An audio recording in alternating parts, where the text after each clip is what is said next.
Sebelum ceritanya dimulai, silahkan tulis di kolom komentar dari daerah mana saja teman-teman yang menonton cerita ini. Jangan lupa like dan subscribe agar channel ini bisa semakin berkembang dan bisa mempersembahkan cerita yang lebih menarik lagi. Istana itu bernama rumah. Sebuah bangunan 2 lantai dengan pilar-pilar kokoh dan jendela-jendela besar yang menghadap taman hijau subur. Dindingnya dicat putih gading, memantulkan cahaya matahari pagi dengan keanggunan yang hening. Bagi orang luar, rumah seharga 5 miliar rupiah di kawasan elit itu adalah simbol kesuksesan mutlak. Bagi Kirana, rumah itu adalah monumen. Monumen bagi malam-malam tanpa tidur, akhir pekan yang dihabiskan di depan laptop, dan pengorbanan masa mudanya untuk membangun perusahaan rintisannya dari nol. Setiap ubin marmer yang dingin di bawah kakinya, setiap gagang pintu kristal yang ia sentuh, adalah tetesan keringatnya yang telah mengeras menjadi kemewahan. Ini adalah dunianya, yang ia bangun dengan tangannya sendiri. Di dalam istana itu, hiduplah seorang pangeran bernama Bayu. Suaminya, pria dengan senyum secerah mentari dan kata-kata semanis madu.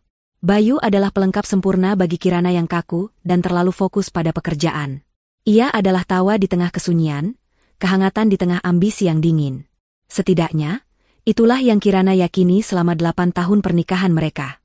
Bayu mengelola investasi kecil-kecilan, pekerjaan yang memberinya banyak waktu luang. Waktu yang ia gunakan, katanya, untuk memastikan surga dunia mereka tetap nyaman untuk ditinggali. Ia yang memilihkan tirai sutra di ruang tamu, ia yang menata bunga lili segar di vas setiap pagi, dan ia yang selalu menyambut Kirana pulang dengan secangkir teh hangat dan pijatan lembut di bahu. Namun, dalam beberapa bulan terakhir, surga itu terasa sedikit berbeda. Ada hawa dingin yang merayap masuk melalui celah-celah yang tak terlihat, mengganggu kehangatan yang selama ini membungkus Kirana. Awalnya, ia mengabaikannya sebagai paranoia, akibat dari kelelahan bekerja. Proyek baru di kantornya memang menyita banyak energi. Tapi tanda-tanda itu terus muncul, seperti bisikan-bisikan kecil yang mengganggu di tengah malam. Dimulai dari ponsel Bayu yang kini selalu menghadap ke bawah saat diletakkan di meja, atau dibawa serta bahkan saat ke kamar mandi. Dulu, ponsel itu tergeletak begitu saja, menjadi milik bersama. Sekarang, benda itu seolah memiliki benteng tak kasat mata di sekelilingnya. Suatu malam, saat mereka sedang menonton film di ruang keluarga, sebuah notifikasi masuk ke ponsel Bayu. Kirana tak sengaja melirik. Sebuah nama muncul di layar, Sari. Diikuti ikon hati berwarna merah. Secepat kilat, Bayu menyambar ponsel itu dan membalikannya. Jantung Kirana berdebar sedikit lebih kencang. "Siapa, Mas?"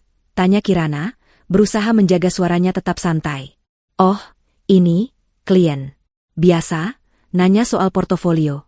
"Mengganggu saja malam-malam," jawab Bayu tanpa menoleh. Tangannya sibuk mengetik cepat di bawah selimut. Kirana tidak bertanya lebih lanjut, tapi kebohongan itu terasa begitu nyata, seperti lapisan minyak di atas air jernih. Klien mana yang mengirim pesan dengan ikon hati? Sejak kapan Bayu memiliki klien wanita yang begitu akrab? Malam itu, Kirana tidak bisa tidur. Ia berbaring diam di samping suaminya, mendengarkan deru napasnya yang teratur, dan merasa seperti orang asing di ranjangnya sendiri. Siapakah pria yang tidur di sebelahnya ini? Apakah ia masih orang yang sama yang ia nikahi 8 tahun lalu? Kecurigaan itu, sekali ditanam, tumbuh dengan cepat seperti tanaman liar. Kirana mulai lebih memperhatikan. Ia mencium aroma parfum wanita yang lembut namun asing di kemeja Bayu yang baru pulang. Bukan aroma parfum Kirana yang segar dan beraroma citrus, melainkan wangi manis dan berat seperti vanila dan bunga sedap malam. Ketika ditanya, Bayu tertawa. "Mungkin tadi di lift kantor ada yang pakai parfum menyengat. Sayang, kamu tahu kan, lift bisa jadi tempat pertukaran aroma," katanya enteng, lalu mencium kening Kirana, seolah ciuman itu bisa menghapus semua jejak dan keraguan. Lalu datanglah laporan kartu kredit gabungan mereka. Kirana, yang biasanya hanya memeriksa total tagihan dan langsung membayarnya, kali ini tergerak untuk melihat rinciannya. Matanya terpaku pada satu baris transaksi. Pembelian sebuah kalung berlian di butik perhiasan ternama di sebuah mal mewah, seharga hampir 100 juta rupiah. Transaksi itu dilakukan 2 minggu lalu, pada hari kerja, pukul 3 sore. Kirana mengerutkan kening. Ulang tahunnya masih 6 bulan lagi. Ulang tahun pernikahan mereka juga sudah lewat. Ia tidak pernah menerima hadiah semahal itu. Mungkinkah itu untuk Ibu Bayu? Tidak, ibunya lebih suka perhiasan emas tradisional. Malam itu di meja makan, Kirana mencoba memancing. "Mas, aku lihat laporan kartu kredit. Ada transaksi besar di butik perhiasan. Kamu beli hadiah untuk siapa?" Tanyanya dengan nada pura-pura penasaran. Bayu yang sedang menyendok sup ayam mendadak berhenti. Ada jeda sepersekian detik yang terasa begitu panjang sebelum ia mengangkat wajahnya dan tersenyum.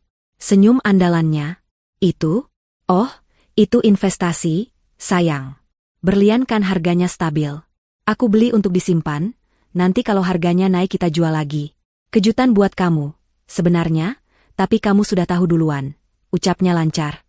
Kirana hanya mengangguk, tapi nasi di piringnya terasa seperti pasir. Investasi? Sejak kapan Bayu tertarik investasi perhiasan fisik? Dan jika itu kejutan untuknya, mengapa ia tidak pernah melihat wujud berlian itu? Kebohongan Bayu semakin canggih, semakin berlapis, dan itu membuat Kirana ketakutan sekaligus muak. Pria yang ia cintai, yang ia percaya untuk menjaga istananya, ternyata sedang membangun puri lain di belakangnya, menggunakan batu bata dari fondasi rumah mereka. Puncaknya tiba pada suatu Jumat malam. Bayu berkata ia harus pergi keluar kota untuk bertemu klien penting di Bandung, dan akan pulang pada hari Minggu. Kirana, dengan intuisi yang semakin tajam, merasa ada yang tidak beres. Pada hari Sabtu sore, saat sedang berada di sebuah kafe untuk bertemu dengan salah satu manajernya, ia tanpa sengaja melihat unggahan media sosial dari seorang teman lama. Foto itu adalah foto keramaian di sebuah acara pembukaan restoran baru di Jakarta. Dan di sudut foto itu, di antara kerumunan tamu, Kirana melihat sosok yang sangat ia kenal. Bayu. Ia tidak mengenakan kemeja formal untuk bertemu klien, melainkan kaos santai yang memeluk tubuhnya. Dan di sampingnya, bergelayut manja di lengannya, adalah seorang wanita muda yang cantik, mengenakan gaun merah menyala. Leher jenjang wanita itu dihiasi sebuah kalung berlian yang berkilauan di bawah cahaya lampu. Kirana memperbesar foto itu hingga pecah. Tidak salah lagi. Itu kalung yang sama dengan deskripsi di tagihan kartu kredit. Dunia Kirana seakan berhenti berputar. Udara di sekitarnya terasa hampa. Suara manajernya yang sedang berbicara tentang target penjualan terdengar seperti dengungan jauh. Pengkhianatan itu bukan lagi sekadar kecurigaan. Ia adalah gambar nyata, sebuah bukti digital yang menusuk langsung ke jantungnya. Ia merasa begitu bodoh, begitu naif. Selama ini ia sibuk membangun kerajaan bisnisnya, sementara suaminya sibuk membangun kebohongan di atas kerja kerasnya. Malam itu, Kirana menunggu Bayu pulang. Bukan menunggu. Ia berbaring di tempat tidur, terjaga dalam gelap, merencanakan langkahnya. Rasa sakit itu begitu dalam, begitu menyiksa, tapi di bawah lapisan rasa sakit itu, sesuatu yang lain mulai terbentuk. Sesuatu yang dingin, keras, dan tajam. Amarah. Bukan amarah yang meledak-ledak, melainkan amarah yang tenang dan penuh perhitungan. Ia tidak akan menangis. Ia tidak akan berteriak. Ia tidak akan memberikan kepuasan pada Bayu dengan melihatnya hancur. Bayu pulang lewat tengah malam, mengendap-endap masuk ke kamar. Ia pasti mengira Kirana sudah tidur. Kirana tetap diam, mengatur napasnya seolah terlelap. Ia mendengar Bayu berganti pakaian, lalu merebahkan diri di sampingnya. Kirana bisa mencium aroma parfum vanila itu lagi, kali ini lebih pekat, menempel di kulit suaminya. Aroma perselingkuhan. Setelah menunggu 1 jam hingga ia yakin Bayu benar-benar tertidur lelap, Kirana bangkit dari tempat tidur dengan gerakan sepelan mungkin.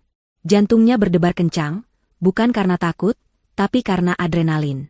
Ia berjalan ke sisi tempat tidur Bayu, tempat ponsel suaminya tergeletak di meja nakas. Kali ini, Bayu lupa membalikannya. Dengan tangan gemetar, Kirana mengambil ponsel itu. Ia beruntung, Bayu tidak pernah menggunakan kata sandi yang rumit. Tanggal lahir Kirana. Ironis. Jarinya membuka aplikasi galeri. Kosong. Tidak ada yang aneh. Tapi Kirana tahu lebih baik. Ia membuka manajer file, mencari folder tersembunyi. Dan di sanalah ia menemukannya. Sebuah folder bernama My Sunsine. Hatinya mencelos. Itu adalah nama panggilan Bayu untuk Kirana di awal pernikahan mereka. Dengan perasaan mual, Kirana membuka folder itu. Isinya adalah neraka pribadi baginya. Puluhan, bahkan ratusan foto dan video. Foto Bayu dan wanita bernama Sari itu sedang berlibur di Bali, berciuman di depan matahari terbenam. Video mereka sedang tertawa bersama di sebuah restoran mewah. Foto Sari yang sedang mencoba kalung berlian itu di depan cermin, dengan Bayu memeluknya dari belakang. Mereka tampak begitu bahagia, begitu mesra, seolah mereka adalah pasangan sesungguhnya. Kirana terduduk di lantai yang dingin, ponsel di tangannya terasa membakar. Air mata yang sejak tadi ia tahan akhirnya jatuh. Bukan karena kesedihan, tapi karena amarah yang meluap. Ia melihat wajah Sari, wajah cantik yang penuh kemenangan. Ia melihat wajah Bayu, wajah pria yang telah ia berikan segalanya, kini tersenyum untuk wanita lain di atas puing-puing kepercayaan Kirana. Ia menggulir terus, menemukan foto Sari yang berpose seorang diri di taman rumah mereka, di taman yang setiap pagi Kirana sirami. Wanita itu sudah masuk ke istananya, menginjak-injak wilayahnya, saat ia tidak ada. Malam itu, di tengah keheningan rumah megah yang terasa seperti kuburan, Kirana membuat sebuah keputusan. Ia tidak akan hancur. Ia tidak akan menyerah. Ia telah membangun istana ini dari nol, dan ia tidak akan membiarkan seorang pengkhianat dan parasit merebutnya begitu saja. Jika Bayu ingin bermain api, maka Kirana akan memastikan suaminya terbakar hingga menjadi abu. Pertunjukan sebagai istri bodoh telah berakhir. Kini, saatnya sang ratu mengambil alih permainan. Fajar menyingsing, mengirimkan seberkas cahaya pucat ke dalam kamar yang terasa dingin. Kirana tidak tidur sedetik pun. Ia menghabiskan sisa malam dengan mentransfer semua file dari folder My Sun Cine ke penyimpanan cloud pribadinya, lalu menghapusnya secara permanen dari ponsel Bayu. Ia mengembalikan ponsel itu ke tempatnya semula, seolah tak pernah tersentuh. Ketika Bayu bangun beberapa jam kemudian, ia menyambutnya dengan senyum tipis dan secangkir kopi, persis seperti yang biasa ia lakukan setiap pagi. Topengnya sudah terpasang dengan sempurna. Pulas sekali tidurnya, Mas, kata Kirana sambil meletakkan cangkir di meja nakas.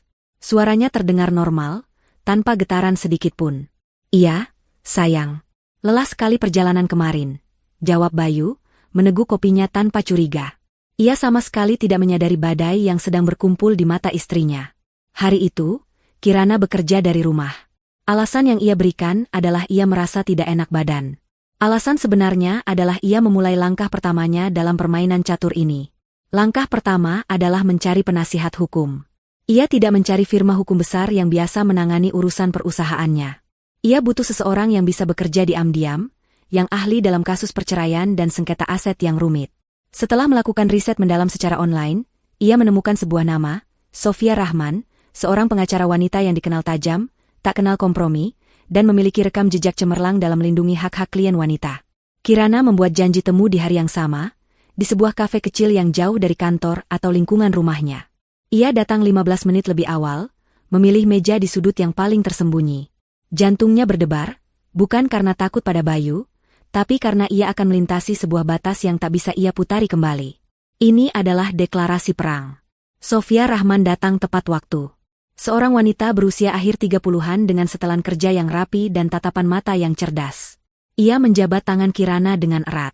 Ibu Kirana, terima kasih sudah datang. Tanpa basa-basi, Kirana menceritakan semuanya.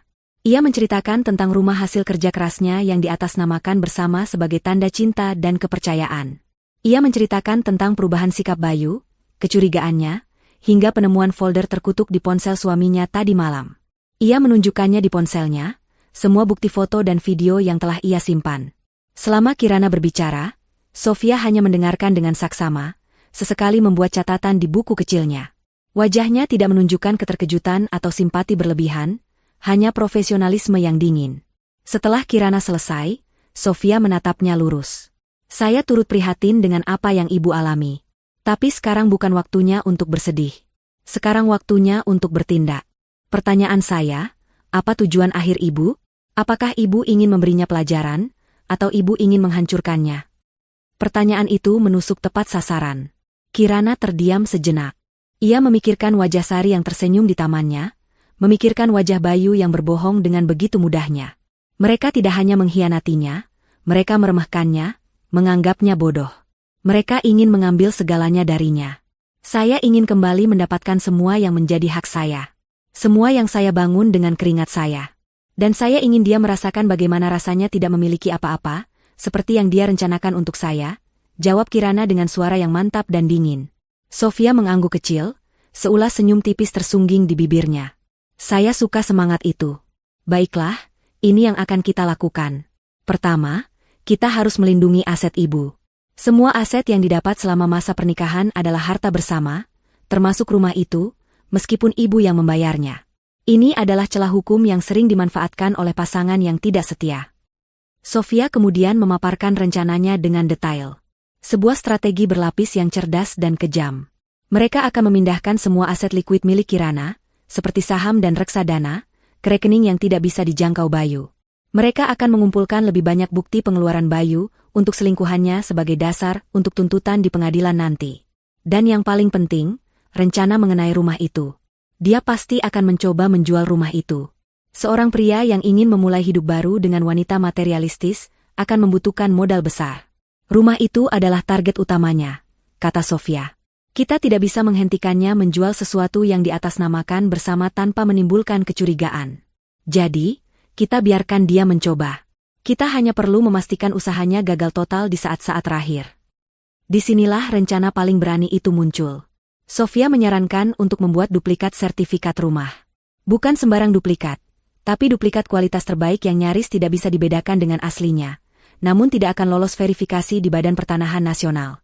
Tujuannya adalah untuk menukar sertifikat asli di brankas rumah dengan yang palsu. Dengan begitu, Bayu akan memegang dokumen yang ia yakini asli, memberinya kepercayaan diri untuk melakukan transaksi jual-beli. Transaksi yang sejak awal sudah ditakdirkan untuk gagal. Ini berisiko, Bu Kirana. Tapi jika berhasil, ini akan menjadi pukulan telak yang akan meruntuhkan seluruh rencananya dalam sekejap. Jelas Sofia. Kirana tidak ragu sedikitpun. Lakukan. Di mana saya bisa membuatnya? Sofia memberinya sebuah alamat, sebuah percetakan kecil di gang sempit yang dikelola oleh salah satu kontaknya yang paling terpercaya. Datang sendiri. Bawa salinan sertifikat yang jelas. Jangan beritahu siapapun. Keesokan harinya, dengan alasan pergi ke lokasi proyek, Kirana pergi ke alamat itu. Tempatnya kecil dan pengap, berbau tinta dan kertas. Seorang pria tua menyambutnya dan tanpa banyak bicara, ia mengambil salinan sertifikat dari tangan Kirana. Ia hanya berkata, 3 hari lagi. Kualitas terbaik. 3 hari itu terasa seperti seabad. Kirana harus menjalani hidup seperti biasa. Ia memasak sarapan untuk Bayu, menanyakan bagaimana hari suaminya, bahkan sesekali tersenyum padanya. Setiap sentuhan dan kata-kata manis dari Bayu kini terasa seperti racun. Ia harus menelan semuanya, menyimpan kebenciannya rapat-rapat di balik topeng istri yang penuh kasih. Ia merasa seperti seorang aktris dalam sebuah drama thriller, di mana satu kesalahan saja bisa menghancurkan segalanya. Pada hari yang ditentukan, ia kembali ke percetakan itu. Pria tua itu menyerahkan sebuah map coklat. Di dalamnya, tergeletak 2 lembar kertas tebal dengan cap dan tanda tangan yang identik. 1 asli, 1 palsu. Kirana memegangnya, membandingkannya di bawah cahaya. Tekstur kertasnya, warna tintanya, bahkan lipatan-lipatannya, semuanya nyaris sempurna. Hanya seorang ahli yang bisa membedakannya. Malam itu adalah bagian yang paling menegangkan. Ia harus menukar sertifikat itu di brankas yang terletak di ruang kerja mereka. Ia menunggu hingga Bayu pergi keluar untuk acara rutinnya, bermain futsal bersama teman-temannya. Dengan tangan yang sedikit gemetar karena gugup, Kirana membuka brankas itu. Ia menatap sertifikat asli yang tersimpan rapi, simbol dari kerja kerasnya. Rasanya seperti mengkhianati dirinya sendiri. Tapi ia tahu, ini adalah satu-satunya cara. Dengan cepat, ia melakukan pertukaran itu. Sertifikat asli yang berharga kini aman di dalam tasnya, sementara replika yang tak berharga itu kini terbaring di dalam brankas, menunggu untuk diambil oleh sang pengkhianat. Setelah menutup brankas, Kirana merasa lega sekaligus dingin. Tidak ada jalan untuk kembali. Ia telah meletakkan bidak caturnya, sebuah pion beracun yang disamarkan sebagai ratu. Kini, ia hanya perlu menunggu lawannya bergerak dan memakan umpan itu.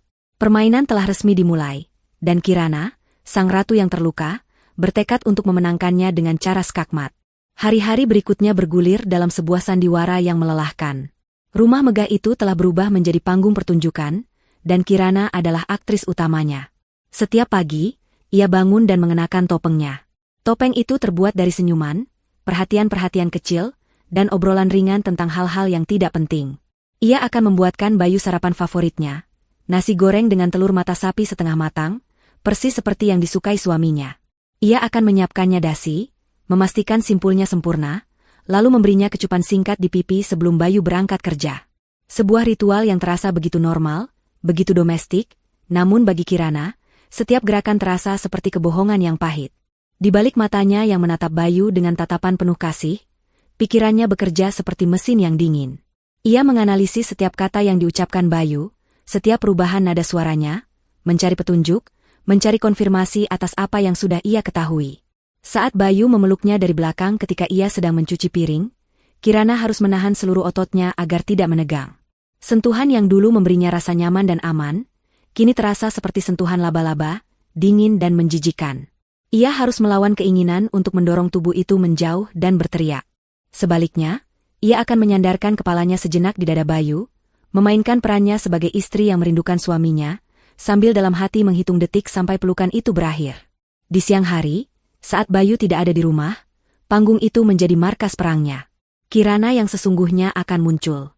Wanita dengan tatapan mata yang tajam dan pikiran yang terfokus pada satu tujuan, mengambil kembali kendali atas hidupnya. Ia menghabiskan berjam-jam di ruang kerjanya, bukan untuk mengurus bisnisnya, melainkan untuk melaksanakan rencana yang telah ia susun bersama Sofia. Langkah pertama adalah mengamankan aset finansialnya. Ia menghubungi penasihat keuangannya, seorang pria tua bijaksana yang telah membantunya sejak awal ia merintis usaha. Dalam panggilan video yang sengaja ia lakukan di jam-jam paling sibuk, ia memberikan instruksi yang jelas. Pak Tirtayasa, saya ingin melikuidasi sebagian besar portofolio saham saya di perusahaan teknologi. Pindahkan semua dananya ke instrumen pasar uang yang paling aman untuk sementara waktu, kata Kirana. Suaranya tenang dan profesional. Ada apa, Bu Kirana?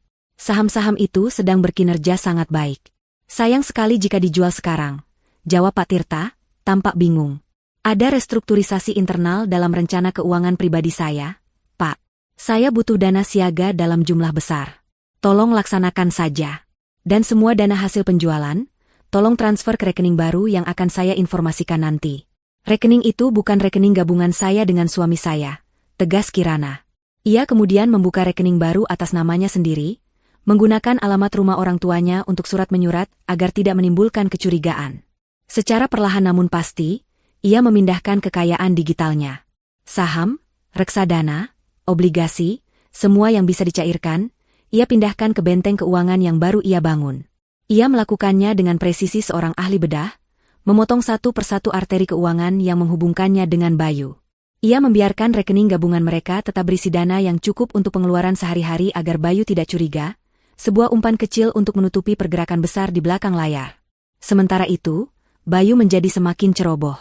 Merasa bahwa Kirana telah kembali menjadi istri yang penurut dan tidak peduli seperti dulu, ia mulai kehilangan kewaspadaannya. Ia semakin sering menerima telepon dari Sari di rumah. Ia akan berjalan ke taman atau balkon, berbicara dengan suara pelan yang mesra, mengira Kirana tidak akan mendengar atau tidak akan peduli. Tapi Kirana mendengar semuanya. Telinganya menjadi setajam radar, menangkap serpihan-serpihan percakapan mereka. Sabar ya, sayang. Sebentar lagi, kok. Aku lagi urus semuanya, bisik Bayu di telepon suatu sore. Nanti kita beli rumah baru yang lebih bagus lagi. Yang pemandangannya laut, seperti yang kamu mau. Kirana, yang sedang membaca buku di ruang keluarga, hanya membalik halaman bukunya dengan gerakan lambat. Tangannya tidak bergetar. Hatinya tidak lagi sakit, hanya ada rasa jijik yang semakin mengeras. Rumah dengan pemandangan laut. Tentu saja. Dananya dari mana lagi kalau bukan dari hasil penjualan rumah yang ia bangun dengan darah dan air mata. Setiap kebohongan yang ia dengar hanya memperkuat tekadnya. Ia tidak sedang menghancurkan seorang suami, ia sedang membasmi penyakit parasit dari hidupnya. Keyakinan Kirana bahwa Bayu mengincar rumah mereka semakin terbukti ketika suaminya itu mulai membicarakan tentang peluang investasi sekali seumur hidup. Ia mengatakannya dengan santai di meja makan suatu malam. Sayang, aku lagi dijajaki teman untuk masuk ke proyek properti di Lombok. Potensinya luar biasa. Dalam 2 tahun, modal kita bisa berlipat ganda, kata Bayu, matanya berbinar dengan antusiasme palsu. Kirana memasang ekspresi tertarik. Oh ya? Proyek seperti apa, Mas? Villa dan resort mewah. Pasarnya turis asing. Temanku ini butuh suntikan dana segar secepatnya untuk akuisisi lahan. Ini kesempatan emas, Kirana. Kesempatan bagi kita untuk benar-benar mandiri secara finansial, lanjutnya. Kirana hampir tertawa mendengar kata, kita. Sejak kapan Bayu peduli pada kemandirian finansial, mereka? Selama ini, Bayu hidup dari kemandirian finansial Kirana. Memangnya butuh dana berapa? Tanya Kirana, memainkan perannya. Cukup besar. Sekitar 5 miliar.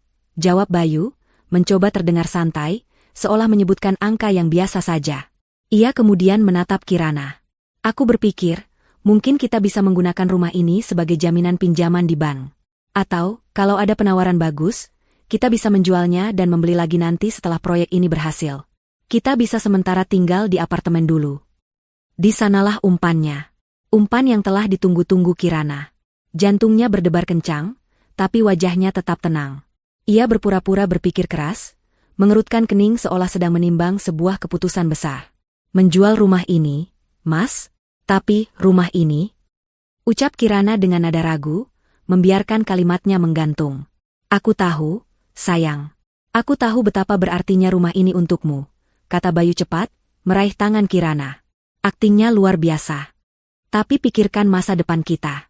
Ini bukan tentang kehilangan rumah, ini tentang mendapatkan lebih banyak lagi. Aku janji, aku akan membangunkanmu istana yang lebih megah dari ini. Percayalah padaku. Percaya padamu. 3 kata itu menggema di kepala Kirana dengan ironi yang menyakitkan. Ia menatap mata suaminya, mencari sisa-sisa pria yang pernah ia cintai, tapi tidak menemukan apa-apa.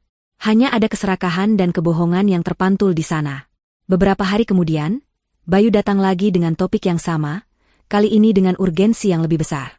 Ia mengklaim bahwa ia telah menemukan seorang pembeli potensial untuk rumah mereka, seorang kolega bisnis yang bersedia membayar tunai tanpa proses yang berbelit-belit. Ini adalah kebohongan lain, Kirana tahu itu. Tapi ia membiarkan suaminya terus menenun jaring kebohongannya sendiri. Hingga akhirnya, tibalah momen itu. Momen yang menjadi kunci dari seluruh rencananya. Sore itu, Kirana sedang merapikan beberapa dokumen di ruang kerja ketika Bayu masuk. Wajahnya tampak serius sekaligus penuh harap. Sayang, panggilnya lembut. Pembeli yang aku ceritakan kemarin serius sekali. Dia siap memberikan penawaran terbaik, tapi dia ingin melihat kelengkapan surat-suratnya dulu. Terutama sertifikat aslinya. Katanya untuk proses pengecekan awal di notarisnya. Kirana mengangkat wajahnya dari tumpukan kertas, menatap Bayu dengan tatapan yang ia latih berulang kali di depan cermin. Campuran antara keraguan, kepercayaan, dan sedikit kepasrahan seorang istri. Sertifikat asli, Mas? Apa tidak apa-apa diserahkan begitu saja? Tentu tidak, sayang. Aku tidak akan sebodoh itu, kata Bayu sambil tertawa kecil, sebuah tawa yang menghina kecerdasan Kirana. Aku hanya akan menunjukkan dan membiarkan notarisnya memfoto. Sertifikatnya tetap aku yang pegang. Ini hanya prosedur standar. Kok, biar dia yakin kita serius mau menjual. Kirana terdiam selama beberapa saat, membiarkan keheningan mengisi ruangan. Ia ingin Bayu merasakan sedikit kesulitan, membuatnya berpikir bahwa ia harus berusaha lebih keras untuk meyakinkannya. Baiklah, Mas. Kalau menurutmu itu yang terbaik, kata Kirana akhirnya, suaranya pelan. Ia bangkit dari kursinya, berjalan menuju brankas baja yang tersembunyi di balik sebuah lukisan. Jantungnya berdebar seperti genderang perang. Setiap detaknya menggemakan kata, sekarang. Ia memutar kombinasi angka, suara klik dari kunci brankas terdengar begitu keras di ruangan yang senyap.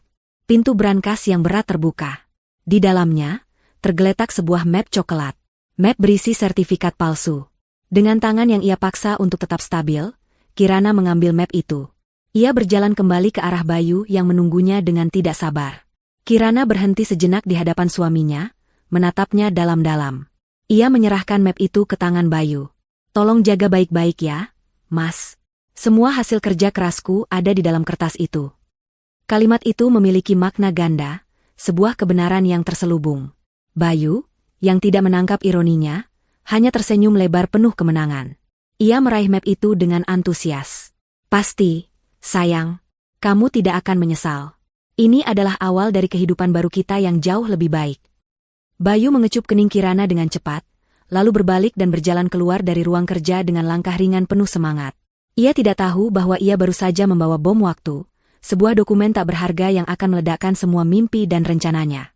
Kirana tetap berdiri mematung, mendengarkan langkah kaki suaminya yang semakin menjauh. Saat suara pintu depan tertutup, senyum pasrah di wajahnya perlahan luntur, digantikan oleh ekspresi dingin yang tanpa emosi. Umpan telah dimakan.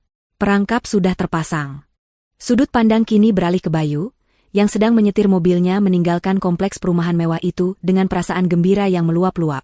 Map coklat berisi sertifikat rumah tergeletak di kursi penumpang di sebelahnya, terasa seperti sebuah piala kemenangan. Ia tertawa kecil, merasa begitu hebat dan cerdas. Mengelabui Kirana ternyata lebih mudah dari yang ia bayangkan. Istrinya itu mungkin jenius dalam membangun bisnis, tapi dalam urusan rumah tangga dan kepercayaan, ia begitu naif, begitu mudah untuk dimanipulasi.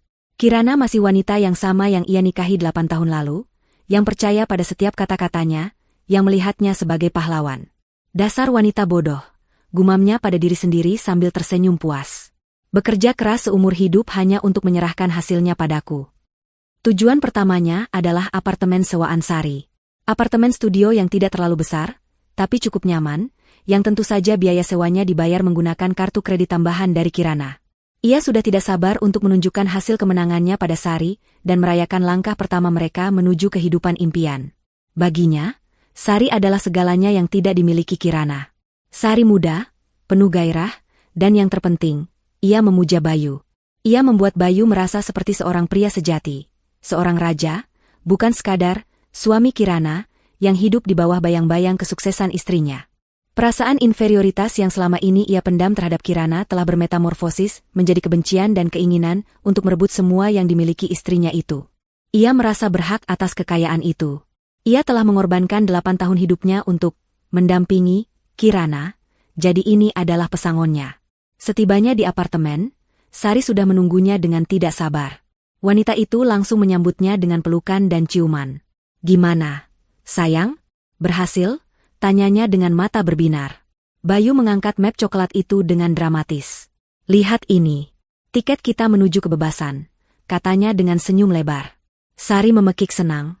Ia merebut map itu, membukanya, dan menatap sertifikat itu dengan kagum, seolah itu adalah akta kepemilikan dunia. Tentu saja, ia tidak tahu apa-apa tentang keaslian dokumen, tapi melihat kertas tebal dengan logo Garuda dan stempel resmi sudah cukup untuk meyakinkannya. "Ya Tuhan, Bayu, kamu hebat sekali," puji Sari sambil memeluk leher Bayu. "Aku tahu kamu bisa. Jadi, kapan kita dapat uangnya?" "Sabar, sayang. Semua ada prosesnya. Besok aku akan bertemu dengan Pak Hartono, calon pembelinya. Aku akan tunjukkan ini, dan kita akan segera tanda tangan perjanjian awal. Dia sudah setuju di angka 5 miliar. Tunai," jelas Bayu, suaranya penuh dengan kebanggaan. Pak Hartono adalah seorang pengusaha properti yang dikenal suka melakukan transaksi cepat dan sedikit abu-abu. Bayu mengenalnya dari salah satu klub golf, tempat ia sering menghabiskan waktunya. Hartono adalah tipe orang yang tidak banyak bertanya selama keuntungannya jelas. Pilihan yang sempurna untuk transaksi seperti ini. Malam itu, mereka merayakannya. Bayu memesan makanan paling mahal dari restoran Jepang favorit mereka. Mereka membuka sebotol anggur mahal, lagi-lagi menggunakan kartu kredit Kirana. Mereka membicarakan semua hal yang akan mereka lakukan dengan uang 5 miliar itu. Sari sudah membuat daftar belanjaannya, tas Hermes, mobil sport keluaran terbaru, dan tentu saja, gaun pengantin rancangan desainer ternama untuk pernikahan mereka di Paris. "Kita akan menikah di depan Menara Eiffel, Mas. Nanti aku akan pakai gaun putih yang ekornya panjang sekali," kata Sari dengan mata menerawang. "Setelah itu kita keliling Eropa selama 3 bulan. Tidak perlu lagi memikirkan soal uang." Bayu menatap wajah Sari yang cantik dan bersemangat. Inilah kehidupan yang ia inginkan. Kehidupan tanpa bayang-bayang Kirana, di mana ia adalah sumber dari semua kemewahan itu.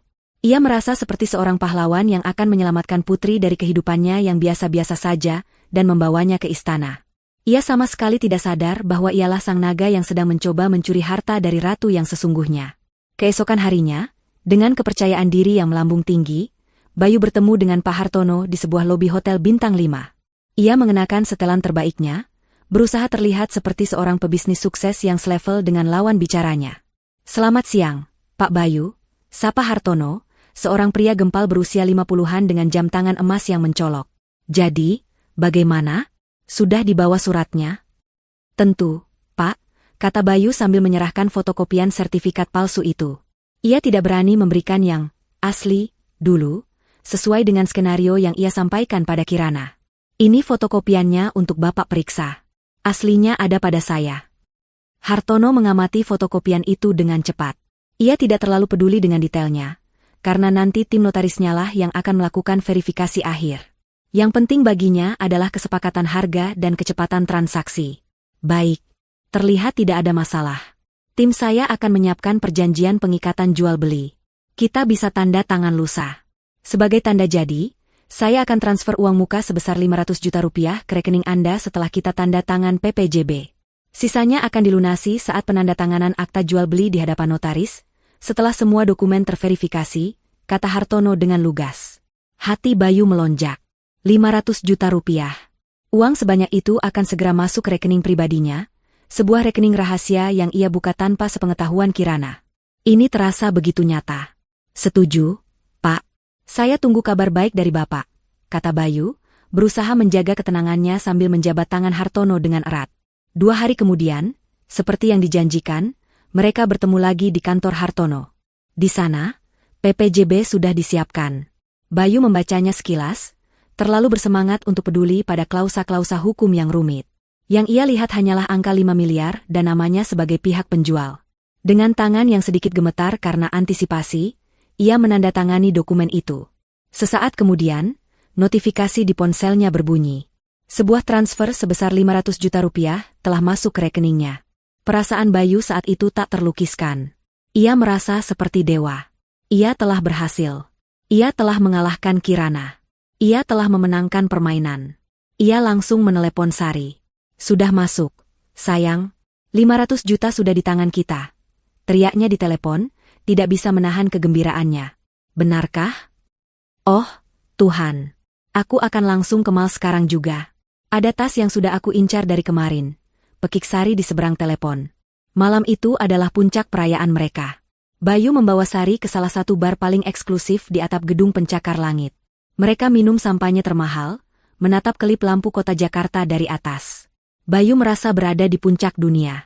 Ini baru permulaan, sayang, kata Bayu sambil merangkul Sari. Setelah 4,5 miliar sisanya cair minggu depan, seluruh dunia ini akan menjadi milik kita. Tidak akan ada lagi yang bisa meremehkanku. Tidak akan ada lagi yang memanggilku, suami Kirana. Sari menatapnya dengan pandangan memuja. Kamu memang yang terbaik, Mas Bayu, rajaku. Mereka bersulang, gelas kristal mereka berdenting di tengah udara malam.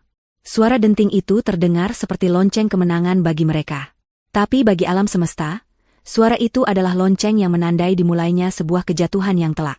Mereka sedang menari dengan gembira di atas sebuah lantai kaca yang tipis, tidak menyadari bahwa di bawah mereka, Kirana sedang memegang palu besar, menunggu saat yang tepat untuk menghancurkan semuanya menjadi berkeping-keping. Kemenangan palsu mereka terasa begitu manis, yang justru akan membuat rasa kekalahan mereka nanti menjadi berkali-kali lipat lebih pahit. 1 minggu telah berlalu sejak Bayu menerima uang muka 500 juta rupiah. Bagi Bayu, itu adalah minggu terindah dalam hidupnya. Uang itu terasa seperti miliknya sendiri, bukan hasil dari tetesan keringat Kirana. Ia dan Sari menghabiskannya tanpa berpikir 2 kali.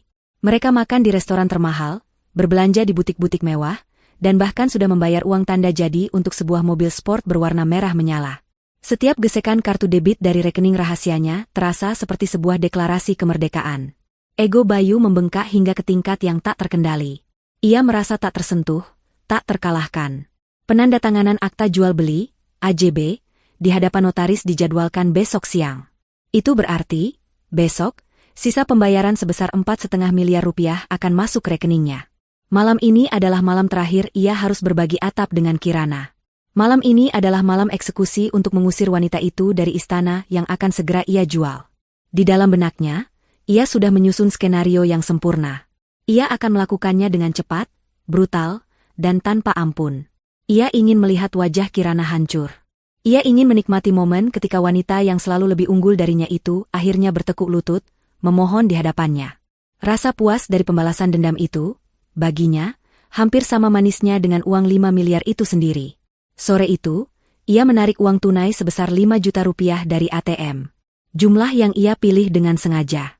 Cukup untuk menyewa kamar kontrakan kecil selama sebulan, tapi terlalu kecil untuk melakukan hal lain. Ini adalah hinaan terakhirnya, sebuah simbol betapa rendahnya ia menilai Kirana sekarang. Ia memasukkan lembaran-lembaran uang 100 ribuan itu ke dalam sebuah amplop putih polos. Amplop pesangon untuk 8 tahun pernikahan. Ia pulang ke rumah tepat saat matahari mulai terbenam. Semburat jingga di langit seolah menjadi latar yang dramatis untuk pertunjukan yang akan ia mulai. Ia menemukan Kirana sedang berada di taman samping, menyirami koleksi anggrek bulan kesayangannya dengan sebuah selang kecil. Kirana tampak begitu tenang, begitu damai, mengenakan daster rumah sederhana dengan rambut diikat seadanya. Pemandangan itu, entah kenapa, justru memancing kemarahan Bayu. Betapa beraninya wanita ini merasa tenang di rumah yang sebentar lagi bukan lagi miliknya? Bayu berjalan menghampirinya, langkah kakinya berat di atas rumput yang terawat baik. Ia berhenti beberapa langkah di belakang Kirana, membiarkan istrinya itu merasakan kehadirannya terlebih dahulu. Kirana berbalik, senyum kecil tersungging di bibirnya saat melihat Bayu. "Mas, sudah pulang?" sapanya lembut. Bayu tidak membalas senyuman itu. Wajahnya datar dan dingin seperti batu. Ia menatap Kirana dari atas ke bawah dengan pandangan merendahkan. Senyum Kirana perlahan memudar, digantikan oleh ekspresi bingung. Ia mematikan keran air. "Ada apa, Mas? Kok kelihatannya serius sekali?" Inilah saatnya. Bayu mengambil amplop putih dari saku celananya. Dengan sebuah gerakan kasar, ia melemparkan amplop itu ke tanah, tepat di dekat kaki Kirana yang hanya beralaskan sandal rumah. Amplop itu jatuh dengan suara yang pelan, namun terasa seperti ledakan di tengah keheningan sore itu. Mata Kirana melebar. "Mas, apa ini?" tanyanya dengan suara bergetar. "Pergi dari rumah ini," bentak Bayu. Suaranya keras dan menggema di taman yang sunyi. "Rumah ini sudah kujual. Mulai besok, rumah ini bukan lagi milikmu." Kirana tampak membeku. Wajahnya pucat pasi seolah baru saja disambar petir. Ia menatap Bayu dengan tidak percaya, matanya mulai berkaca-kaca. Apa maksudmu, Mas? Dijual? Bagaimana mungkin? Tanpa memberitahuku?" Bayu tertawa sinis. Sebuah tawa yang penuh dengan kemenangan dan kekejaman. "Memberitahumu? Untuk apa? Untuk kamu halang-halangi rencanaku? Aku tidak sebodoh itu, Kirana. Aku sudah muak hidup di bawah bayang-bayangmu. Aku ingin memulai hidup baru, dengan uangku sendiri, dan dengan wanita yang benar-benar mencintaiku." Setiap kata adalah sebuah cambukan. Kirana mundur selangkah, tubuhnya gemetar hebat. Ia menggelengkan kepalanya pelan. "Wanita lain? Jadi kecurigaanku selama ini benar?" isaknya. "Tentu saja benar," sahut Bayu, semakin menikmati momen ini. "Namanya Sari. Ia cantik, ia memujaku, dan ia tidak sibuk mengejar karir sampai lupa caranya menjadi istri. Uang dari penjualan rumah ini akan kugunakan untuk menikahinya dan hidup bahagia bersamanya. Jauh darimu." Air mata akhirnya mengalir deras di pipi Kirana. Ia benar-benar terlihat seperti seorang wanita yang dunianya hancur berkeping-keping. Pemandangan itu memberikan kepuasan yang luar biasa bagi Bayu. Inilah yang ia inginkan. Melihat sang ratu yang angkuh itu menangis di kakinya. "Kamu jahat, Mas, kamu sangat jahat." Lirih Kirana di sela-sela isak tangisnya. "Aku tidak peduli," kata Bayu dingin. Ia menunjuk amplop di tanah dengan dagunya. "Ambil itu. Di dalamnya ada uang 5 juta. Cukup untukmu menyewa kontrakan jelek dan memulai hidup barumu sebagai orang miskin. Anggap saja itu belas kasihanku. Sekarang, kemasi barang-barangmu yang tidak berharga itu dan pergi dari sini. Aku memberimu waktu 1 jam. Setelah itu, aku tidak mau melihat wajahmu lagi di rumah ini." Kirana menatap amplop itu, lalu kembali menatap wajah Bayu yang tanpa ekspresi. Rasa sakit, pengkhianatan, dan keputusasaan tergambar jelas di wajahnya. Ia terlihat begitu rapuh, begitu kalah. Dengan tubuh yang masih bergetar, ia perlahan berjongkok dan memungut amplop putih itu. Jari-jarinya gemetar saat memegangnya. Ia bangkit, memeluk amplop itu di dadanya seolah itu adalah satu-satunya benda yang ia miliki di dunia. Ia tidak mengatakan apa-apa lagi, hanya isak tangis pilu yang keluar dari bibirnya. Ia berbalik dan berjalan terhuyung-huyung masuk ke dalam rumah. Bayu mengawasinya pergi dengan senyum kemenangan di wajahnya. Sempurna. Skenarionya berjalan lebih baik dari yang ia duga. Tidak ada perlawanan, tidak ada teriakan marah, hanya tangisan seorang wanita yang kalah. Ia merasa begitu perkasa. Ia merasa seperti pemenang mutlak. Ia mengeluarkan ponselnya dan mengirim pesan singkat kepada Sari. "Sudah beres. Penyihir itu sudah pergi dari istana. Besok, istana ini jadi milik kita." Ia menunggu di teras depan, memberikan Kirana waktu untuk mengemasi barang-barangnya. Sekitar 45 menit kemudian, Kirana keluar dari pintu depan, hanya membawa sebuah tas tangan kecil. Matanya bengkak dan merah karena menangis. Ia berjalan melewati Bayu tanpa menoleh, seolah tidak sanggup lagi melihat wajah pria yang telah menghancurkannya. Bayu hanya memperhatikannya berjalan gontai keluar dari gerbang, lalu menghilang di tikungan jalan. Pintu gerbang tertutup secara otomatis. Bayu sendirian. Ia menarik napas dalam-dalam, menghirup udara kebebasan. Rumah ini, untuk sementara, adalah miliknya sepenuhnya. Ia masuk ke dalam, merasa seperti seorang raja yang baru saja merebut tahtanya. Semuanya sudah berakhir. Kirana sudah keluar dari hidupnya. Besok, ia akan menjadi seorang miliarder. Hidupnya baru saja akan dimulai. Di dalam rumah, Kirana tidak berjalan terhuyung-huyung lagi. Begitu suara pintu depan ditutup oleh Bayu, isak tangisnya berhenti seketika. Gemetar di tubuhnya lenyap. Ia menegakkan punggungnya, berjalan dengan langkah mantap menuju ruang keluarga. Air mata di pipinya bukan lagi air mata kesedihan, melainkan sisa-sisa dari sebuah pertunjukan akbar. Ia mengusapnya dengan punggung tangannya, bukan dengan gerakan rapuh, melainkan dengan gerakan tegas yang menghapus semua jejak kelemahan. Ia duduk di sofa empuk yang ia beli dengan bonus pertamanya. Ia meletakkan amplop berisi uang 5 juta rupiah itu di atas meja kaca di depannya. Ia menatap lembaran-lembaran uang itu dengan tatapan dingin yang kosong. 5 juta rupiah. Inilah harga yang Bayu berikan untuk 8 tahun pernikahan, untuk sebuah rumah seharga 5 miliar, untuk seluruh hidup dan kerja kerasnya. Hinaan ini begitu dalam, begitu menusuk, hingga rasanya hampir lucu. Sebuah tawa kecil, kering, dan tanpa humor lolos dari bibirnya. Ekspresi wanita yang hancur dan putus asa itu telah lenyap tanpa sisa. Wajah yang menatap ke depan kini adalah wajah seorang jenderal di malam sebelum pertempuran besar.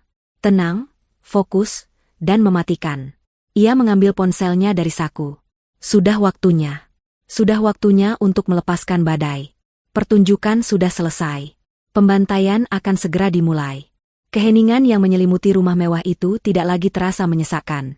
Bagi Kirana, keheningan itu adalah ruang hampa sebelum ledakan dahsyat, sebuah kanvas kosong tempat ia akan melukis kehancuran Bayu. Ia menatap amplop berisi 5 juta rupiah di atas meja, bukan sebagai simbol hinaan, melainkan sebagai bahan bakar terakhir yang menyulut api pembalasannya hingga membara sempurna. Tidak ada lagi keraguan, tidak ada lagi sisa rasa sakit. Yang ada hanya fokus yang dingin dan setajam pisau bedah. Ia mengambil napas dalam-dalam, lalu membuka daftar kontak di ponselnya. Jari-jarinya bergerak dengan presisi yang mantap. Panggilan pertama adalah yang terpenting. Ia menekan nama, Sofia Rahman, pengacara. Dering kedua, telepon itu diangkat. Sofia di sini. Sofia, ini Kirana, kata Kirana, suaranya terdengar sangat tenang, kontras dengan badai yang baru saja ia alami. Dia sudah pergi. Laksanakan semuanya. Sekarang. Tidak ada pertanyaan atau basa-basi dari seberang. Sofia adalah seorang profesional yang mengerti arti dari sebuah instruksi. Baik, Kirana. Saya mengerti. Gugatan cerai akan kami daftarkan besok pagi pukul 8 tepat saat pengadilan buka. Permohonan pembekuan seluruh aset bersama atas nama Bayu Pratama akan langsung saya kirimkan ke bank-bank terkait melalui email resmi firma malam ini juga, dengan surat kuasa yang sudah kamu tanda tangani. Laporan awal mengenai percobaan penipuan penjualan aset juga akan kami siapkan. Kamu sudah melakukan bagianmu dengan sempurna. Sekarang, serahkan sisanya pada kami. Terima kasih, Sofia, jawab Kirana. Jaga dirimu baik-baik, Kirana. Malam ini adalah malam terakhir dari kehidupan lamamu, kata Sofia sebelum menutup telepon. Kirana meletakkan ponselnya sejenak. Satu bidak catur telah maju. Mesin hukum telah dinyalakan. Sekarang giliran mesin finansial. Panggilan kedua ia lakukan ke nomor pribadi manajer private bankingnya, Pak Haryo, seorang bankir senior yang sangat ia percayai. Selamat malam, Ibu Kirana, sapa Pak Haryo dengan suara formal. Selamat malam, Pak Haryo. Saya harap tidak mengganggu. Saya perlu mengaktifkan sebuah protokol keamanan yang pernah kita diskusikan, kata Kirana, suaranya tetap datar. Aktifkan protokol musim dingin. Ada jeda singkat di seberang telepon, saat Pak Haryo mungkin sedang mencerna instruksi tak terduga itu. Musim dingin. Itu adalah kode darurat yang mereka ciptakan untuk situasi ekstrim, seperti pengambil alihan perusahaan secara paksa, atau dalam kasus ini, pengkhianatan finansial. Protokol itu memberinya kuasa untuk secara instan membekukan semua fasilitas perbankan yang terhubung dengan rekening bersama, atau yang diakses oleh Bayu. Protokol musim dingin, kami terima dan konfirmasi. Bu Kirana, jawab Pak Haryo, suaranya kini terdengar lebih serius. Pembekuan semua rekening gabungan, kartu kredit tambahan atas nama Bapak Bayu Pratama, dan semua fasilitas kredit terkait akan kami proses dalam 5 menit ke depan. Beliau tidak akan bisa melakukan transaksi penarikan, transfer, atau pembayaran apapun efektif sesaat lagi. Apakah ada instruksi lain? Tidak ada. Hanya itu saja untuk sekarang. Terima kasih atas kecepatan Anda, Pak Haryo, kata Kirana. Kapanpun, Ibu. Kami akan menjaga aset Anda, tutup Pak Haryo. Dua pilar utama penopang dunia Bayu, hukum dan finansial, baru saja Kirana runtuhkan pondasinya. Tapi masih ada satu lagi, pilar yang paling simbolis. Rumah ini, istananya, ia tidak akan membiarkan Bayu bahkan berpikir untuk bisa menginjakan kakinya lagi di sini. Panggilan ketiga adalah ke sebuah layanan tukang kunci darurat 24 jam. Selamat malam, saya perlu layanan penggantian kunci darurat untuk seluruh rumah. Pintu depan, pintu belakang, pintu samping, dan gerbang. Saya mau sistem kunci terbaik yang paling aman yang Anda punya. Yang tidak bisa diduplikasi dengan mudah. Bisakah Anda mengirim teknisi sekarang juga? 1 jam kemudian, sebuah van tiba di depan rumah. 2 orang teknisi turun dan mulai bekerja dengan efisien. Suara mesin bor yang memekakan telinga mulai terdengar, melubangi kayu dan logam. Suara itu, bagi Kirana, terdengar seperti musik. Itu adalah suara jejak-jejak Bayu yang sedang dihapus secara paksa dari rumahnya. Suara kunci lama yang dibongkar adalah suara masa lalu yang dibuang.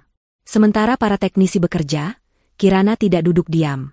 Ia naik ke lantai 2, menuju kamar tidur utama mereka.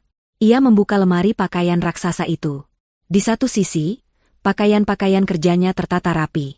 Di sisi lain, bergelantungan kemeja-kemeja bermerek, setelan jas mahal, dan kaus-kaus santai milik Bayu. Semua dibeli dengan uangnya. Dengan gerakan cepat dan tanpa emosi, Kirana mulai mencabut semua pakaian Bayu dari gantungannya, melemparkannya ke atas tempat tidur. Ia tidak peduli jika pakaian itu kusut atau rusak. Ia membuka laci-laci, mengeluarkan semua jam tangan, ikat pinggang, dan aksesori lain milik Bayu. Ia masuk ke kamar mandi, menyapu semua produk perawatan diri suaminya ke dalam sebuah kantong sampah besar. Parfum, gel rambut, sikat gigi. Semuanya. Ia bergerak seperti mesin pembersih, mensterilkan setiap sudut rumah dari keberadaan pria itu. Foto-foto Bayu di meja nakas ia ambil. Ia keluarkan dari bingkainya, dan ia robek menjadi 2 sebelum dilempar ke tumpukan barang. Semua barang pribadi Bayu kini menggunung di atas tempat tidur. Kirana mengambil beberapa kantong sampah hitam ukuran paling besar dari gudang, dan mulai memasukkan semuanya ke dalam kantong-kantong itu. Ia mengikatnya dengan kencang. Tidak ada lagi sisa-sisa Bayu Pratama di kamarnya. Ruangan itu kini terasa lebih luas, lebih bersih, dan udaranya terasa lebih ringan untuk dihirup. Ponselnya di saku bergetar. Nama, Bayu, muncul di layar. Pria itu pasti menelepon untuk memastikan, istri malangnya, sudah pergi jauh-jauh. Kirana menatap nama itu dengan tatapan dingin, lalu menekan tombol tolak. Panggilan itu masuk lagi. Ia menolaknya lagi. Lalu sebuah pesan masuk. Tidak usah meneleponku untuk memohon. Semuanya sudah terlambat. Kirana tersenyum tipis. Betapa sombongnya pria itu. Dengan jari-jarinya yang dingin, Kirana mengetik sebuah balasan. Sebuah kalimat pendek yang telah ia siapkan, yang ia tahu akan menjadi awal dari teror bagi Bayu. Ia tidak membalas pesan itu, melainkan mengirimnya sebagai pesan baru, agar notifikasinya terasa lebih mengejutkan. Ia mengetik, "Selamat datang di neraka yang kau ciptakan sendiri." Ia menekan tombol kirim. Setelah selesai, ia menyeret kantong-kantong sampah berisi barang Bayu itu ke dekat pintu depan. Saat para teknisi selesai, mereka menyerahkan 1 set kunci baru kepada Kirana. Kunci dengan desain modern yang terasa kokoh dan berat di tangannya. "Sudah selesai, Bu. Sistemnya yang paling baru. Hanya bisa diduplikasi dengan kartu kepemilikan ini," kata salah satu teknisi. "Terima kasih," kata Kirana sambil membayar jasa mereka. Setelah para teknisi pergi, Kirana menutup dan mengunci pintu depan yang kini terasa berbeda. Suara klik dari kunci baru itu terdengar mantap dan final. Ia sendirian di istananya yang kini telah ia rebut kembali sepenuhnya. Ia berjalan menuju jendela besar di ruang tamu, menatap lampu-lampu kota yang berkelip di kejauhan. Ia tidak merasa sedih. Ia tidak merasa gembira. Ia merasa kosong. Tapi ini adalah kekosongan yang baik. Kekosongan yang bersih, yang siap untuk diisi dengan hal-hal baru. Badai telah ia lepaskan. Kini, ia hanya perlu berdiri di pusatnya yang tenang, dan menunggu kabar kehancuran dari segala penjuru. Bayu terbangun di apartemen Sari dengan perasaan luar biasa. Sinar matahari yang menembus jendela seolah menyambut hari penobatannya. Hari ini, ia akan resmi menjadi seorang miliarder. Ia menggeliat puas di tempat tidur, menatap Sari yang masih tertidur di sampingnya. Ia membayangkan wajah Kirana kemarin sore, wajah yang hancur dan berlinang air mata. Gambaran itu memberinya suntikan semangat dan rasa superioritas yang memabukkan. Ia telah menang. "Sayang, bangun," bisiknya sambil mengecup bahu Sari. Hari ini hari besar. Kita harus sarapan yang enak untuk merayakannya. Mereka memutuskan untuk pergi ke sebuah kafe hotel bintang 5 yang terkenal dengan menu brunchnya. Bayu berjalan dengan langkah angkuh, memesan menu paling mahal tanpa ragu. Sampanye, telur Benedict dengan salmon asap, dan berbagai macam kue-kue kecil yang cantik. Ini adalah gaya hidup yang pantas untuknya. Saat tagihan datang, ia mengeluarkan kartu kredit berwarna hitamnya dengan gerakan elegan, menyerahkannya pada pelayan. Momen ini terasa begitu sinematik, begitu sempurna. Namun, kesempurnaan itu retak ketika pelayan itu kembali beberapa menit kemudian dengan wajah canggung. "Mohon maaf, Pak, kartunya ditolak." Bayu mengerutkan kening. "Ditolak? Tidak mungkin. Coba lagi," perintahnya, sedikit kesal. Pelayan itu mencoba lagi. Dan kembali dengan jawaban yang sama. "Masih sama, Pak. Mohon maaf." Wajah Sari mulai menunjukkan kekesalan. Beberapa tamu di meja sekitar mulai melirik. Rasa malu mulai menjalari Bayu. Mungkin ada gangguan jaringan. "Pakai kartu debit saja," katanya, mengeluarkan kartu lain dari dompetnya. Kartu yang terhubung langsung ke rekening gabungan mereka, yang ia tahu masih memiliki saldo cukup besar. Hasilnya tetap sama. Ditolak. Keringat dingin mulai membasahi pelipis Bayu. Ada yang tidak beres. "Ini bukan sekadar gangguan sistem. Biar aku coba ambil tunai di ATM," katanya pada Sari, berusaha menjaga suaranya tetap tenang. Ia bergegas ke lobi hotel tempat mesin ATM berada. Ia memasukkan kartunya, mengetikkan PIN, dan memilih jumlah penarikan maksimal. Mesin itu berbunyi sejenak, lalu layar menampilkan sebuah pesan yang membuat jantungnya berhenti berdetak. "Transaksi tidak dapat diproses. Mohon hubungi bank Anda." Panik mulai mencengkeramnya. Ia mencoba kartu kreditnya lagi di mesin yang sama. Hasilnya serupa. Semua akses finansialnya seolah telah ditutup rapat. Ia kembali ke meja dengan wajah pucat. Sari menatapnya dengan curiga. "Ada apa?" Aku tidak tahu. Sepertinya semua kartuku bermasalah," jawab Bayu dengan suara tercekat. Mau tak mau, Sari yang harus membayar tagihan itu dengan kartunya, sambil menggerutu pelan tentang betapa memalukannya insiden itu. Sepanjang perjalanan menuju kantor notaris, Bayu terus-menerus mencoba menghubungi layanan pelanggan bank, namun hanya mendapatkan jawaban otomatis yang tidak membantu. Tiba-tiba, ia teringat sesuatu. Pesan singkat dari Kirana tadi malam, setelah ia mengusirnya. "Selamat datang di neraka yang kau ciptakan sendiri." Saat itu, ia menganggapnya sebagai luapan emosi seorang wanita yang kalah. Tapi sekarang, kalimat itu terdengar seperti sebuah kutukan, sebuah proklamasi perang yang baru ia sadari. Mungkinkah Kirana melakukan sesuatu? Tapi apa? Memblokir kartu? Itu tindakan kecil yang kekanak-kanakan. Kirana tidak seperti itu. Ia pasti hanya terlalu banyak berpikir. Fokusnya sekarang adalah pada 4,5 miliar rupiah yang menantinya. Setelah uang itu cair, masalah perbankan ini akan terasa sepele. Setibanya di gedung perkantoran tempat notaris berkantor, Bayu berusaha mengembalikan kepercayaan dirinya. Ia merapikan setelan jasnya dan melangkah masuk dengan aura seorang calon miliarder. Pak Hartono sudah menunggunya di dalam ruangan yang dingin ber-AC, bersama seorang wanita parubaya yang merupakan sang notaris, Ibu Lita. Wajah Ibu Lita tampak serius dan profesional. "Selamat siang, Pak Bayu. Silakan duduk. Bisa saya lihat sertifikat asli dan KTP Anda?" sapa Ibu Lita tanpa basa-basi. Dengan sedikit gemetar yang berusaha ia sembunyikan, Bayu menyerahkan sertifikat asli dari dalam mapnya. Dokumen itu terasa begitu berat di tangannya, seolah nasibnya bergantung sepenuhnya pada lembaran kertas itu. Ibu Lita menerima sertifikat itu, memeriksanya sekilas, lalu meletakkannya di samping komputernya. "Baik, sebelum kita melanjutkan ke penandatanganan akta jual beli, sesuai prosedur standar, saya akan melakukan pengecekan terakhir keaslian sertifikat ini melalui sistem online Badan Pertanahan Nasional," jelas Ibu Lita. Jari-jarinya mulai menari di atas keyboard, memasukkan nomor seri sertifikat dan data-data lainnya. Bayu menahan napas. Ruangan itu terasa begitu senyap, hanya suara ketukan keyboard dan dengungan pendingin udara yang terdengar. Ia melirik Pak Hartono yang duduk dengan tenang sambil memainkan ponselnya. Waktu seolah berjalan begitu lambat. Di layar komputer Ibu Lita, sebuah halaman web pemerintah sedang memuat data. Lalu, proses itu berhenti. Ibu Lita menatap layar komputernya dengan kening berkerut. Ia mengetikkan ulang nomor sertifikat, seolah tidak percaya dengan apa yang ia lihat. Wajahnya berubah dari serius menjadi bingung, lalu perlahan mengeras menjadi tatapan tajam yang menusuk. Ia mengangkat wajahnya dan menatap lurus ke arah Bayu. Keheningan di ruangan itu kini terasa menekan. "Maaf, Pak Bayu," kata Ibu Lita dengan suara yang dingin dan tegas. Setiap katanya seperti sebuah vonis. "Ada masalah serius di sini." Jantung Bayu serasa diremas. Masalah apa, Bu?" Ibu Lita memutar layar monitornya agar Bayu dan Pak Hartono bisa melihatnya.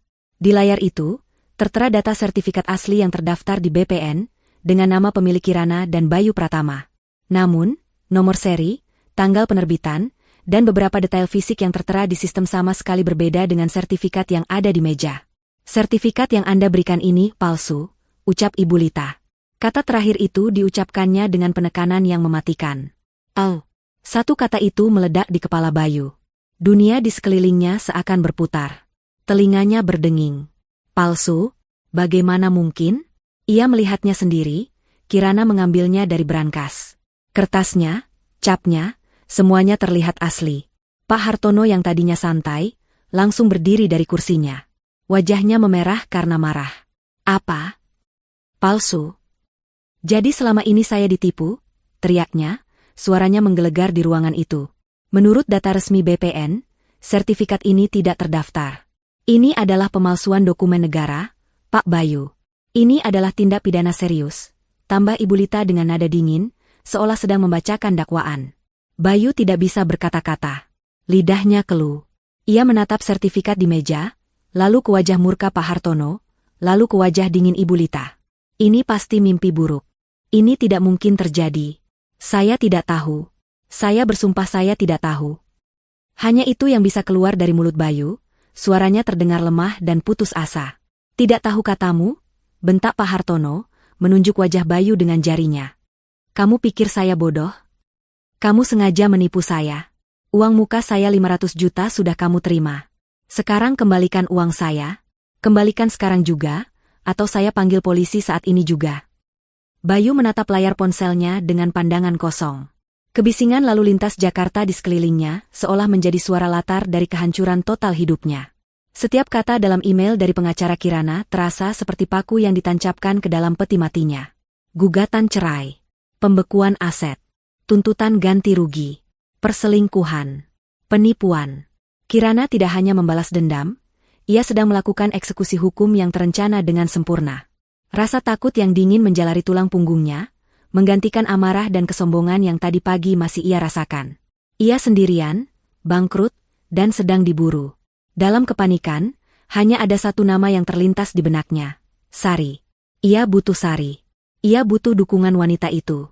Ia butuh pelukan dan kata-kata penenang yang mengatakan bahwa semua akan baik-baik saja, bahwa mereka akan melalui ini bersama.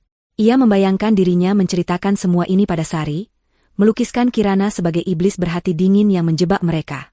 Ia yakin Sari akan mengerti. Sari mencintainya, bukan uangnya. Setidaknya, itulah yang selalu ia yakini. Ia segera menelepon Sari, suaranya bergetar saat panggilan itu tersambung. "Sayang gawat. Ada masalah besar," ucapnya tanpa basa-basi. "Masalah apa lagi, Bayu? Kamu sudah berhasil membayar sarapan kita yang memalukan itu?" jawab Sari dengan nada ketus. "Bukan itu. Ini lebih serius. Dengarkan aku. Penjualan rumahnya gagal," kata Bayu, suaranya nyaris berbisik. "Sertifikatnya palsu. Kirana menjebakku. Dia memalsukan dokumennya, lalu sekarang dia membekukan semua rekeningku dan menggugat cerai aku. Aku tidak punya apa-apa lagi, Sari." Pak Hartono juga menuntut uang muka 500 juta itu kembali dan mengancam akan lapor polisi. Ada keheningan panjang di seberang telepon.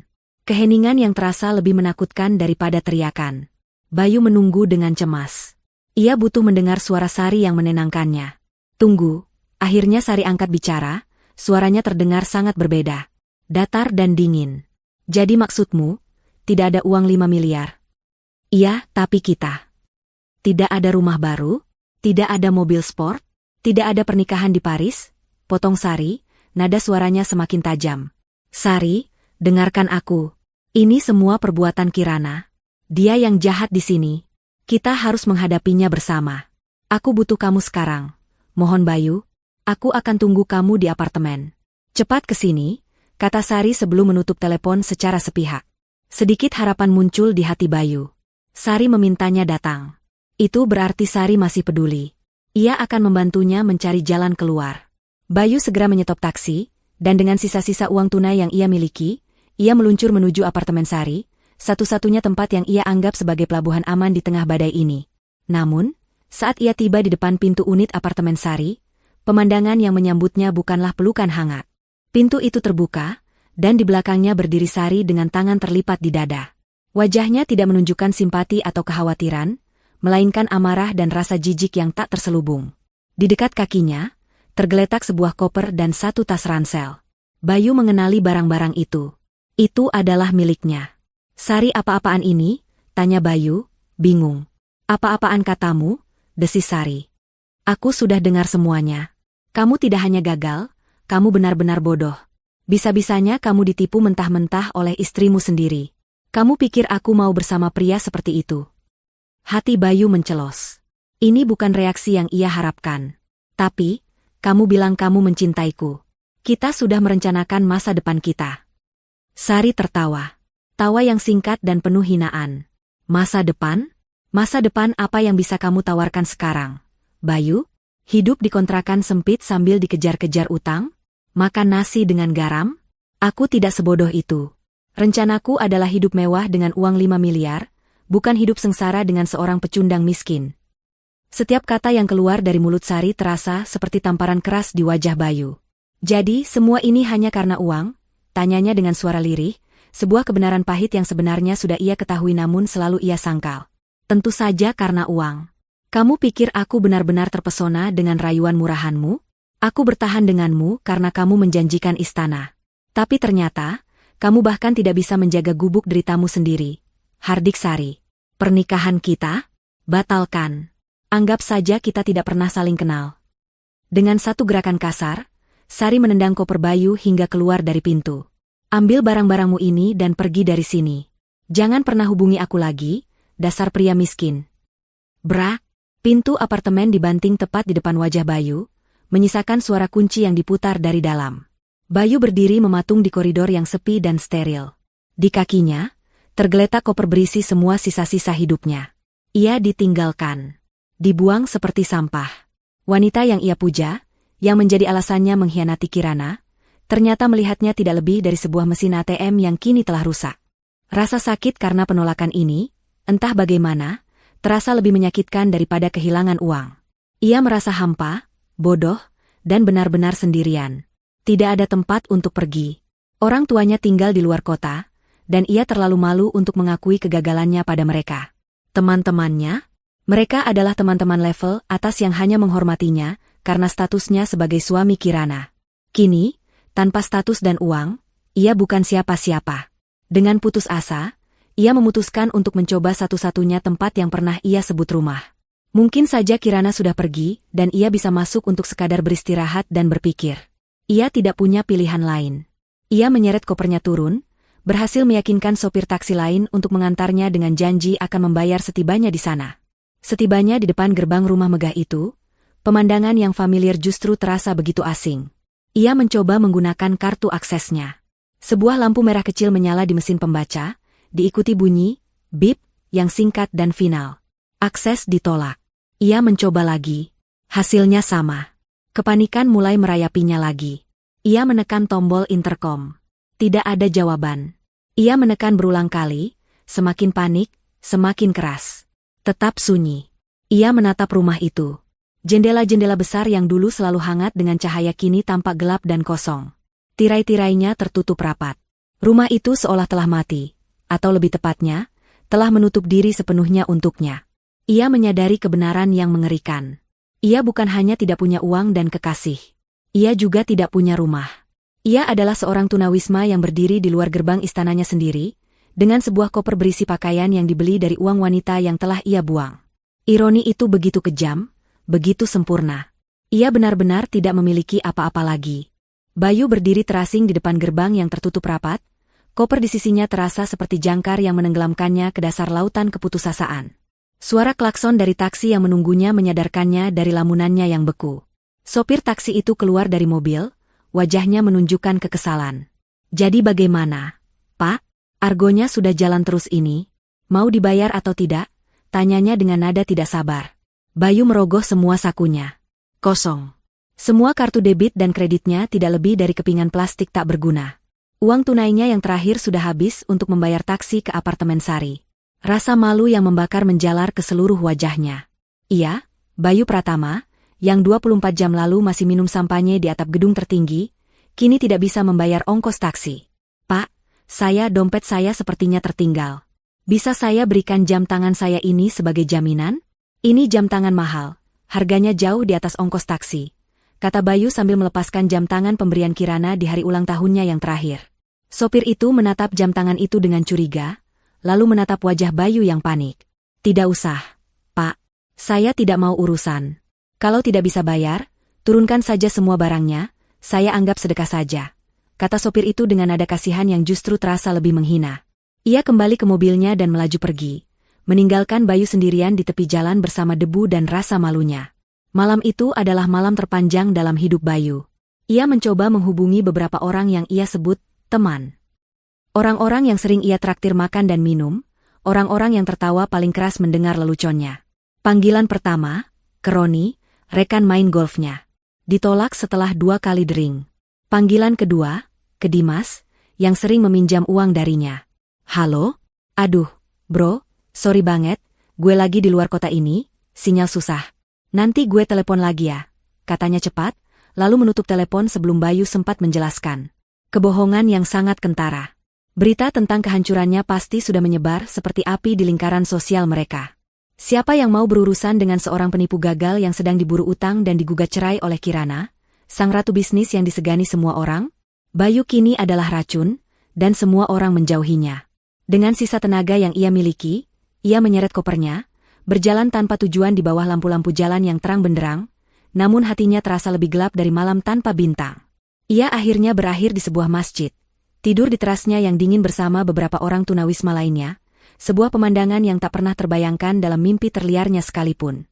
Keesokan harinya, dengan perut kosong dan hati yang hancur, ia terpaksa melakukan hal yang paling ia takuti, menelepon ibunya.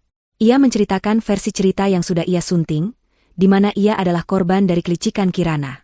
Ibunya, dengan hati seorang ibu, tentu saja percaya dan menangis mendengar nasib putranya. Ia mengirimkan sedikit uang agar Bayu bisa membeli tiket bus untuk pulang ke kampung halaman mereka, sebuah kota kecil yang berjarak 8 jam dari Jakarta. Perjalanan bus itu adalah sebuah penyiksaan. Berdesakan di dalam bus ekonomi yang panas dan penuh sesak, Bayu menatap keluar jendela, melihat gedung-gedung mewah Jakarta perlahan menjauh, digantikan oleh pemandangan sawah dan pedesaan. Setiap kilometer yang ia tempuh terasa seperti sebuah langkah mundur dalam kehidupannya, membawanya kembali ke titik nol, bahkan mungkin minus. Setibanya di rumah orang tuanya, sebuah rumah sederhana di pinggir jalan raya, ia disambut oleh tangis ibunya dan tatapan kecewa ayahnya. Rumah masa kecilnya yang dulu terasa hangat, kini terasa seperti penjara yang penuh dengan rasa malu. Tetangga yang lewat di depan rumah akan melambatkan langkah, berbisik-bisik sambil menatap ke arahnya. Ia, si anak sukses dari Jakarta, telah pulang sebagai seorang pecundang. Beberapa hari kemudian, bencana berikutnya datang dalam bentuk surat resmi. Ibunya menerima surat panggilan dari Kepolisian Resort Jakarta, yang ditujukan untuk Bayu. Laporan penipuan dan pemalsuan dokumen dari Pak Hartono telah resmi diproses. Di saat yang bersamaan, surat panggilan sidang pertama untuk gugatan cerai Kirana juga tiba. Dinding-dinding hukum kini benar-benar merapat, siap menghimpitnya hingga lumat. Ayahnya yang seorang pensiunan guru terpaksa membongkar tabungan hari tuanya untuk menyewa seorang pengacara lokal yang murah, sekadar untuk mendampingi Bayu. Bayu hidup seperti mayat hidup. Ia mengurung diri di kamar, menolak makan, dihantui oleh penyesalan dan ketakutan. Ia terus-menerus memutar ulang kesalahannya. Mengapa ia begitu serakah? Mengapa ia begitu bodoh mempercayai Sari? Mengapa ia meremehkan Kirana? Pertanyaan-pertanyaan itu berputar tanpa henti di kepalanya, menyiksanya siang dan malam. Ia merindukan kehidupannya yang dulu. Bukan hanya kemewahannya, tapi juga kenyamanannya. Ia merindukan cara Kirana membuatkannya teh di pagi hari, merindukan obrolan mereka di malam hari, merindukan perasaan aman berada di sisinya. Semua hal yang dulu ia anggap sepele, kini terasa seperti kemewahan yang tak ternilai harganya. Suatu sore, sebulan setelah kepulangannya yang memalukan, sebuah paket kecil tiba di rumah. Paket itu ditujukan untuknya, dengan nama pengirim yang tidak tertera, hanya sebuah alamat kantor pos di Jakarta.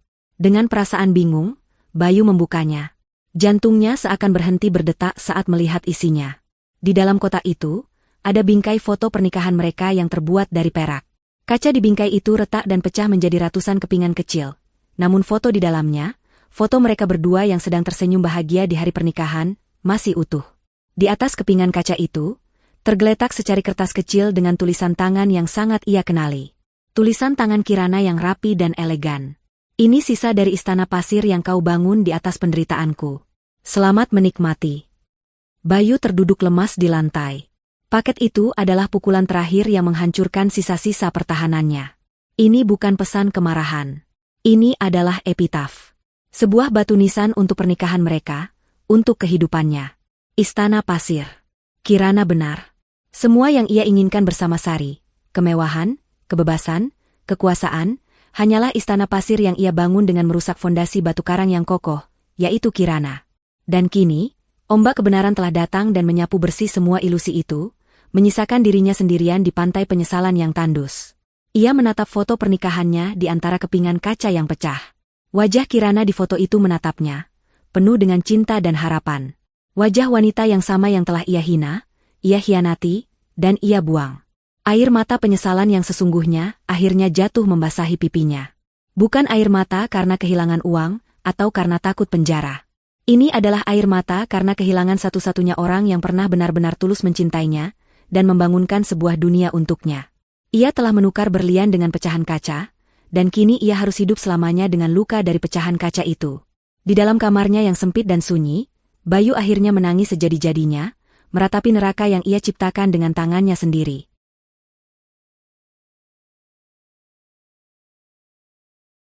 1 tahun berlalu.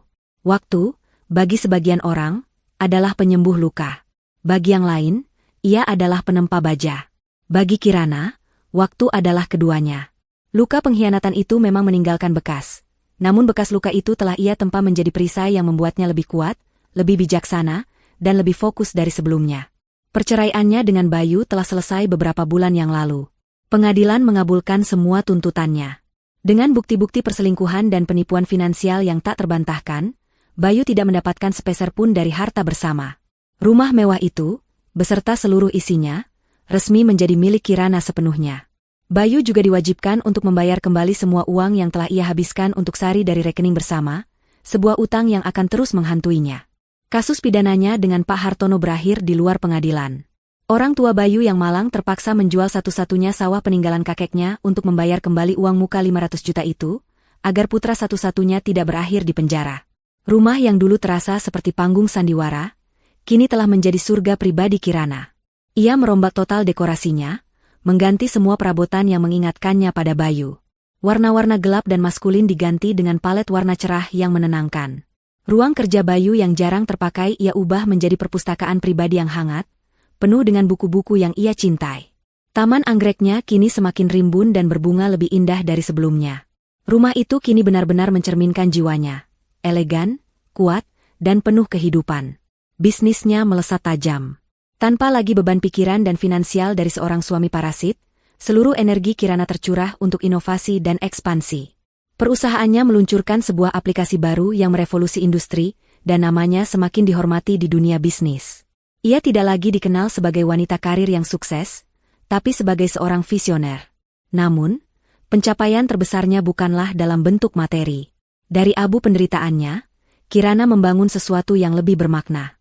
Ia mendirikan Yayasan Fajar Kirana, sebuah lembaga nirlaba yang memberikan bantuan hukum dan dukungan psikologis bagi para wanita yang menjadi korban kekerasan dalam rumah tangga, terutama kekerasan finansial dan emosional. Ia menggunakan pengalamannya sebagai kekuatan untuk menolong orang lain. Ia sering menjadi pembicara, berbagi kisahnya bukan dengan kebencian, melainkan dengan kebijaksanaan, menginspirasi ribuan wanita untuk berani berdiri dan merebut kembali kendali atas hidup mereka. Kirana telah menemukan kebahagiaan sejati, bukan dari memiliki segalanya, tapi dari menjadi segalanya bagi dirinya sendiri dan bagi orang lain. Di sisi lain dunia, di sebuah kota kecil yang berdebu, Bayu menjalani takdir yang berkebalikan. Ia hidup dalam keabadian penyesalan. Setelah semua proses hukumnya selesai, ia tidak bisa lagi tinggal di rumah orang tuanya. Rasa malu itu terlalu besar. Ia menyewa sebuah kamar kos kecil dengan sisa uang pemberian ibunya, dan mulai mencari pekerjaan. Namun, tanpa keahlian spesifik dan dengan nama yang sudah tercemar, tidak ada perusahaan yang mau menerimanya. Ia akhirnya mendapatkan pekerjaan sebagai juru parkir di sebuah pusat perbelanjaan baru yang megah di kotanya. Setiap hari, ia berdiri di bawah terik matahari atau guyuran hujan, meniup peluit, dan mengarahkan mobil-mobil mewah milik orang lain. Ironi itu selalu menamparnya. Ia menghabiskan hari-harinya mengatur kekayaan orang lain, sebuah pengingat abadi akan semua yang telah ia sia-siakan. Wajahnya yang dulu tampan dan terawat kini kusam dan terbakar matahari. Senyumnya yang dulu menawan telah lenyap, digantikan oleh garis-garis kelelahan dan keputusasaan. Harismanya telah luntur bersama dengan kekayaannya. Suatu Sabtu siang yang terik, sebuah mobil sport hitam metalik yang sangat elegan dan mahal meluncur memasuki area parkir VIP. Model mobil itu menusuk jantung Bayu. Itu adalah mobil impian yang pernah ia dan Sari lihat di brosur. Dengan gerakan lesu, Bayu meniup peluitnya dan mengarahkan mobil itu ke sebuah tempat parkir kosong yang strategis. Mobil itu berhenti dengan mulus.